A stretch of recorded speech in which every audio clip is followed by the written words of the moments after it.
নাম্বারটা প্রথম একটা রাশি দ্বিতীয় একটা রাশি হিসাবে আমরা দেখো চিহ্নগুলো কি করতে হবে, প্রথম দিকে পরিবর্তন করতে হবে। এখানে প্লাস আছে মানে কি মাইনাস দিব, এখানে প্লাস আছে মানে কি মাইনাস, এখানে প্লাস আছে মানে কি মাইনাস। তো আমার কি হয়ে গেছে গা 3x কি হয়েছে এখানে, 4টা এক্স এখানে 3টা এক্স, 3টা এক্স কি হয়েছে মাইনাস, তাহলে 3টা এক্স মাইনাসের মানে কি মাইনাস চলে যাবে, থাকবে কি একটা, একটা কিসে থাকবে প্লাস থেকে থাকবে, তাহলে আমি লিখতে পারি কি এক্স। এখানে দেখো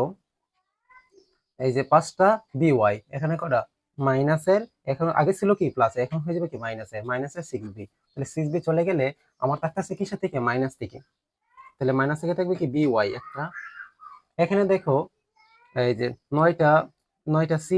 সিজেড, সিজেড কিসে মাইনাসের, যেহেতু প্লাস এক মাইনাস হয়েছে সিজেড মাইনাসের, এখানে প্লাসের কি প্লাসের হচ্ছে সিজেড, তাহলে 6 থেকে যদি আমার চলে যায় তাহলে বড়টা থেকে থাকবে, বড়টা মানে কি 9 সিজেড থেকে থাকবে কি 3